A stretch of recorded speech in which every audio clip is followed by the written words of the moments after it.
আসসালামু আলাইকুম সম্মানিত দর্শক, এই হলো বাজার অদৃশ্য আগুনের মতো মনে হয়।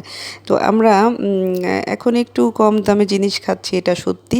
কিন্তু জিনিসগুলো মানে কী ধরনের জিনিসগুলো আমরা খাই, আসলেও ফরমালিন দেওয়া বিভিন্ন রকমের বিষাক্ত জিনিস, এই যে বিষক্রিয়া দিয়ে টমেটো সব কিছুই আর কি টলটলে করে রাখে একদম।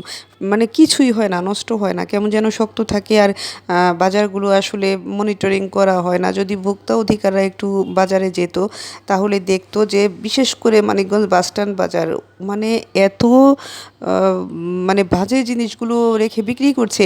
আমি 1 কেজি পেয়ারা এনেছিলাম, পুরো 1 কেজি পেয়ারাই আমার ফালানি গেছে, মানে 70 টাকা কেজি নিয়েছে। তো মানে কি যে বলবো, এগুলো আবার করে কি মাপে ওজনে কম দেয়। আমি ওজন নিয়ে আবার আরেক দোকানে যাচাই করতে গেছি, সেখানে আমার 80 গ্রাম কম দিয়েছে।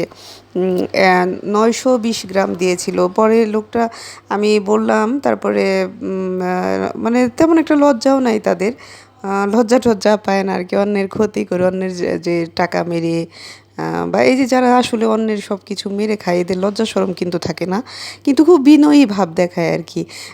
আর আমি বলছিলাম যে আমি ভোক্তা অধিকারে বলতে পারতাম, আমি বললাম না। আমি কয়েকজনের উপরেই আমার বেশ রাগ। এরা কিন্তু খারাপ জিনিসগুলো মানুষের কাছে বিক্রি করছে এবং আমি নিজেও ভুক্তভোগী। এবং খুব তর্ক করে যে মুরগির দোকানে গেলে মানে একটা বয়স্ক সিনিয়র লোক, সেও খুব মানে লাফালাফি, যে বললাম কেন এভাবে ওরা মুরগি বিক্রি করে আর কি।